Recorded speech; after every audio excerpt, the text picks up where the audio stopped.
सत्ता वही हासिल करता है जो दिल से ज्यादा दिमाग से काम ले। इतिहास में ऐसे ढेरों उदाहरण आपको मिलेंगे जब गद्दी के लिए बेटे ने बाप को कैद कर दिया या सिंहासन के लिए भाई ने भाइयों की लाशें बिछा दी। लेकिन आज हम बात भारतीय सियासत के एक ऐसे परिवार की कर रहे हैं जहां एक बुआ ने अपनी ही भतीजी के खिलाफ खम ठोक कर मोर्चा खोल दिया था। जी हां, अपने ही बड़े भाई की बेटी के खिलाफ। नमस्कार, मैं ललित प्रजापति। जिस शख्सियत की बात होने जा रही है वो देश के पहले प्रधानमंत्री की बहन थी। नाम था विजया लक्ष्मी पंडित। तो क्या हुआ जब पंडित नेहरू की बहन ने अपनी भतीजी यानी इंदिरा गांधी के खिलाफ मोर्चा खोल दिया था, और क्यों ऐसी नौबत आई, थोड़ा विस्तार से आपको समझाते हैं। अगर इतिहास और राजनीति में आपकी दिलचस्पी रही है तो अब तक आप समझ चुके होंगे कि विजया लक्ष्मी ने इमरजेंसी के खिलाफ मोर्चा खोला होगा। पर अगर आप ये समझते हैं कि विजया लक्ष्मी ने यह कदम सिर्फ अपनी नैतिकता की वजह से उठाया था, तो ऐसा कतई नहीं है।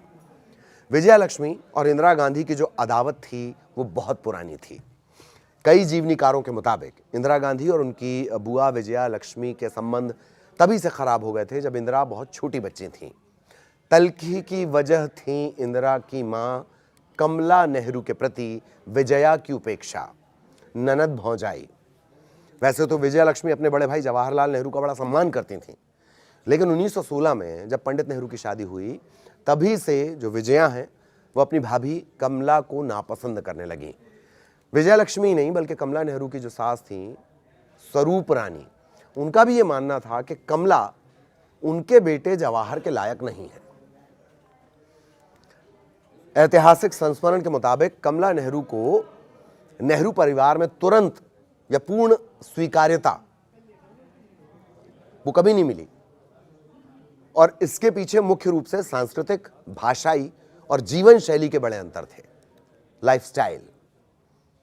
यद्यपि कमला नेहरू कश्मीरी पंडित थीं, फिर भी उनका जो पालन पोषण है वो एक पारंपरिक और रूढ़िवादी परिवार, मध्यम वर्गीय परिवार में हुआ था।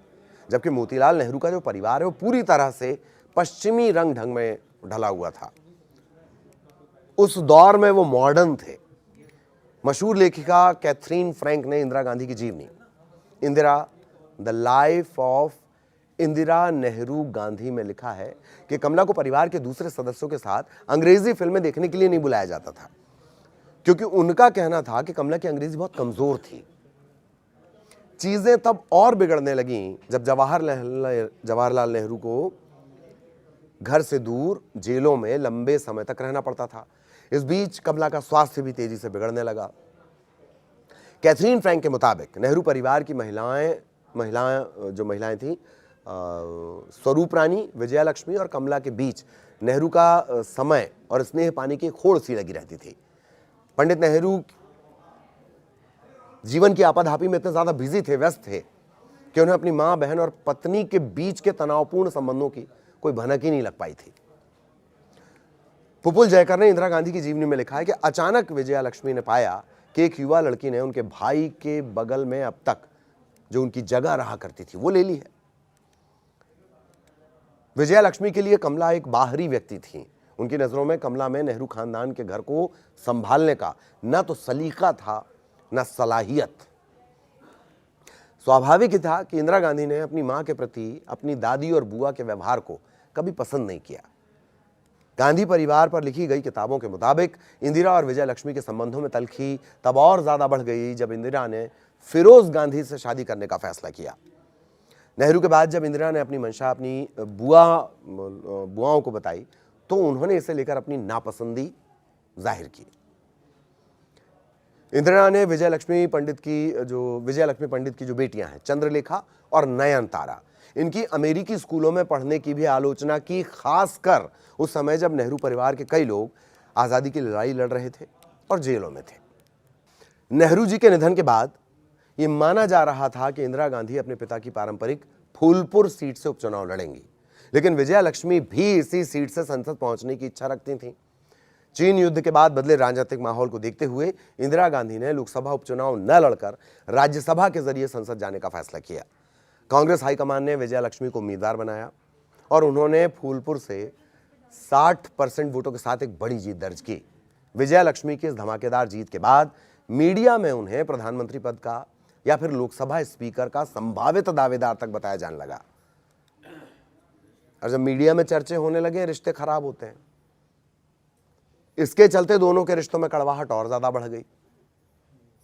1966 में जब लाल बहादुर शास्त्री का निधन हुआ तो एक क्षण के लिए विजया लक्ष्मी के मन में आया कि वो प्रधानमंत्री पद के लिए अपना दावा पेश कर दें। उनकी बहन कृष्णा ने अपनी किताब वी नेहरूज में लिखा है कि मेरी बहन विजया लक्ष्मी उस समय अमेरिका में एक लेक्चर टूर पर थीं। वो अपना दौरा तुरंत रद्द कर भारत लौटी। सोवियत संघ और अमेरिका में भारत का राजदूत और ब्रिटेन में उच्चायुक्त का पद संभालने के बाद वो भारत की एक बहुत नामी हस्ती बन गई थी।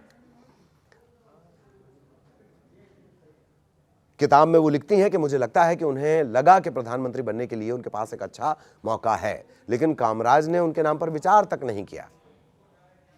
इंदिरा गांधी के प्रधानमंत्री बनने के बाद विजया लक्ष्मी जब भी इंदिरा गांधी से मिलने जाती तो उन्हें कठोर चुप्पी का सामना करना पड़ता। कई कोशिशों के बाद भी उनके और इंदिरा गांधी के संबंध बेहतर नहीं हो पाए। 1975 में जब इंदिरा गांधी ने देश में इमरजेंसी लगाई तब विजया लक्ष्मी ने सक्रिय राजनीति से संन्यास ले लिया था। उन्होंने सेंसरशिप और मौलिक अधिकारों के हनन का विरोध किया, लेकिन जेल जाने के बजाय वे देहरादून में अपने घर पर लगभग नजरबंद जैसी स्थिति में रहीं। फरवरी 1977 में जब इंदिरा गांधी ने आपातकाल हटाकर चुनावों की घोषणा की तब विजया लक्ष्मी ने न सिर्फ अपनी खामोशी तोड़ी बल्कि अपनी ही भतीजी इंदिरा गांधी की सरकार को उखाड़ फेंकने के लिए खुलकर मोर्चा संभाल लिया। विजया लक्ष्मी ने कांग्रेस से इस्तीफा देकर विपक्षी गठबंधन जनता पार्टी और जगजीवन राम की कांग्रेस फॉर डेमोक्रेसी के लिए पूरे देश में प्रचार किया। उन्होंने मंचों से इंदिरा गांधी के तानाशाही रवैये और उनके बेटे संजय गांधी के फैसलों की तीखी आलोचना की। उन्होंने इंदिरा गांधी के अपने संसदीय क्षेत्र रायबरेली में जाकर जनता पार्टी के उम्मीदवार राजनारायण के पक्ष में बड़ी रैलियां की। विजया लक्ष्मी की सक्रियता से जनता के बीच ये संदेश गया कि देश का लोकतंत्र खतरे में है। जाहिर है बुआ की बगावत ने भतीजी इंदिरा गांधी की ऐतिहासिक हार में एक बहुत बड़ी भूमिका निभाई। विजय लक्ष्मी पंडित ने अपनी किताब में लिखा, चुनाव परिणामों के हफ्तों बाद जब मैं उससे मिलने गई तो मैंने उससे गले लगाया और लिपट कर रोई भी। रोना मुझे इस बात पर आया कि अपने शिखर पर पहुंच जाने के बाद मेरी बच्ची से ऐसी गलती क्यों हुई।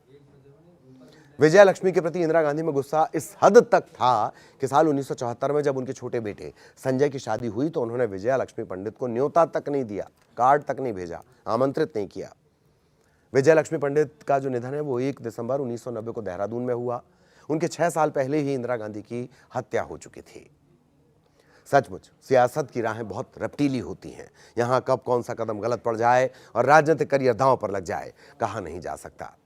बाकी इस विषय पर आप क्या सोचते हैं, अपनी राय जरूर लिखिए। तो ये कहानी थी अपनी ही भतीजी के खिलाफ बगावत का बिगुल फूंकने वाली एक बुआ की। आपके साथ में ललित प्रजापति, स्क्रिप्ट लिखी थी जयशंकर ने। देश दुनिया की हर खबर से अपडेट रहने के लिए न्यूज़ 18 ऐप डाउनलोड कीजिए। हरदम आगे रहिए। वीडियो देखने के लिए आपका बहुत धन्यवाद।